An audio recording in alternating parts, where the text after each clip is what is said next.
Hey guys, Andrew here. This week's video, I'm going to show you guys how I took a very dangerous set of stairs and replaced it with a nice new landing. We're just doing some framing here, cutting things to length. There's not a lot to comment on, so I'm going to give you a little backstory as to what this build is and why we're doing it. A very good friend of mine has had some great success landing good cabin properties and using them as Airbnbs during the summer and winter months. Here where we are in Manitoba, we have some excellent ice fishing, and people just like to get to the lake in the summer, so it's been quite profitable for him, and he's doing quite well with it. This particular Airbnb presents a bit of a challenge in the fact that you can't get into the property without risking your life on the stairs that exist. So today we're going to fix that for him. You'll see how rickety they are when I go to remove them later, and they essentially fall off in my hands. Who needs a workbench when you got an F-150? For all you Chevy and Ram people in the comments, I don't want to hear it.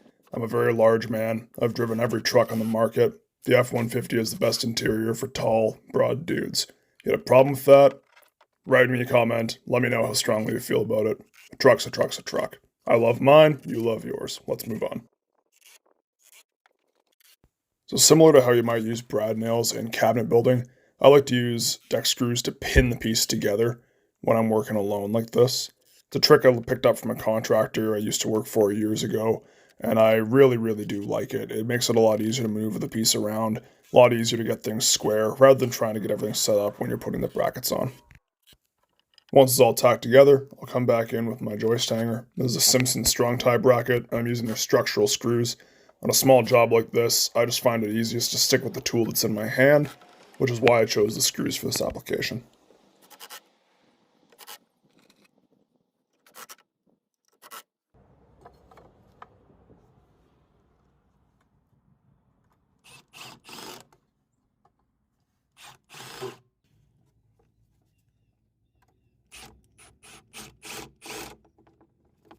So here's where it gets a little bit sketchy.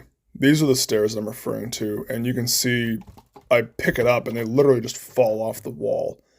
And this was a bit of a shock to me. I knew that the stairs were bad, but I did not realize that they were this structurally insignificant. Like I said, we carried a washer dryer up this set of stairs, and seeing how easily these came off was honestly a little unnerving. It kind of made me face my own mortality a little bit, keeping in mind that only a week earlier I was carrying hundreds of pounds of machinery up them. So this rattled me a little bit, won't lie, but that's why we're replacing it, so that doesn't happen to a kid or a tenant. Again, working alone, it's just nice to pre-start the structural screws, because we can actually fasten it to the house. Always check your local code as to what is usable. In our case, these large timber locks were what we went with. Rule number one of woodworking, you can never have too many clamps. When you're doing solo framing jobs like this, they're fantastic to have for an extra set of hands. I like the trigger squeeze, just a little bit easier to operate. So after striking an alignment line on the building, just lining up where I want the deck to go, only thing that's left to do is to He-man it into place and to fasten it to the building.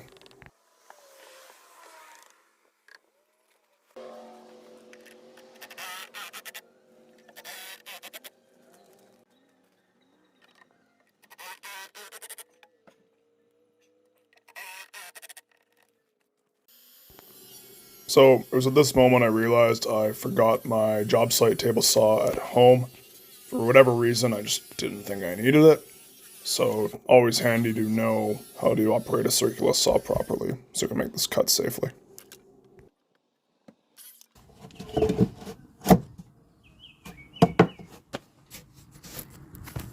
So at this point in the build, I just got really sick and tired of not having anywhere flat to put anything without having to walk all the way over to my truck. So I decided to put the boards on the top portion of the deck there first, just so that I had a spot to put stuff moving forward.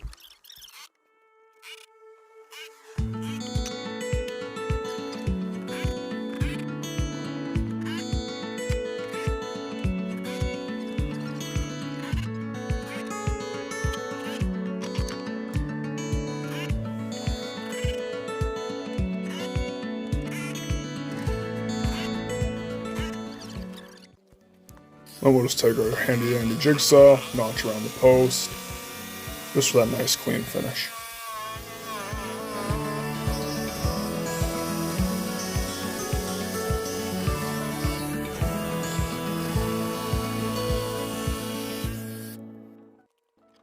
So for those of you who didn't know, I purchased a home last year and had to essentially tear the whole thing apart and re-renovate it. The reason I say that is because I have a very clear idea of what I like and don't like to do. And my top 3 dislikes of tasks to do with home building renovation. So 1, tiling. My only piece of advice with tiling is pay someone else to do it for you. Screw that. 2nd is drywall. Everyone hates drywall. And 3rd is cutting stair stringers. I don't know why. I couldn't tell you. They don't deserve my hatred. But I hate them. For no reason other than the fact that they exist. I'm sorry, stair stringers. You don't deserve that. I just can't help it. And after a quick phone charge, we're back to footage. The stairs are up. And we're going to start putting the railing up. I like to use pocket screws to do this. I put the holes facing outwards, and then those gets covered by the slats. Notice the deck looks a little bit wet. We had to pressure wash the entire cottage as we were painting it the next day. So, made for a little bit of slick work conditions, but nothing too bad. It dried up pretty quick. So in this case, I like to put my top rail on before I start installing slats. Reason being is it just gives me a square surface to start referencing things to. You'll see that when I start putting the slats on. I just butt it up to that top rail, and I can drive my screw.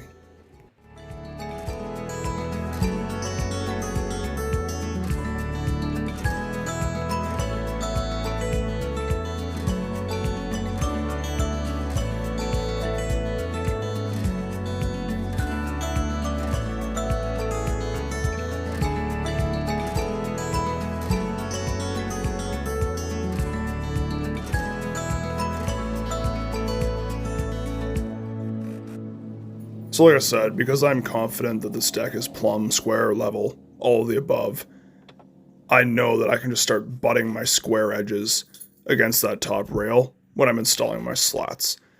This drastically improves the speed of I'm able to do this, and that's why I take the second to install that rail first. So right here I'm lining up to the pencil lines I made off camera earlier. A lot of things that I'm doing in this build are off camera, including installing the entire stair railing later on.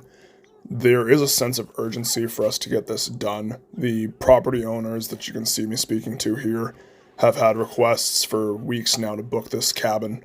This was over May long weekend. The cabin has no laundry, the kitchen is not completed, and there's no internet, and people still want to book.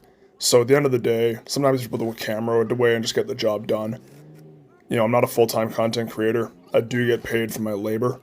I'm not monetized here on YouTube as of now. I don't have enough subscribers. But that's just the reality. You gotta get the job done, get the paycheck, and if the footage suffers, it is what it is. And here we have the finished product. Visually and structurally, it's a huge improvement over what was there before. The owner is thrilled with it. He thinks it looks fantastic, especially when we did the navy paint job. Once I have more updated photos, I'll share those to my Instagram. If you like what you see here, please like, comment, subscribe.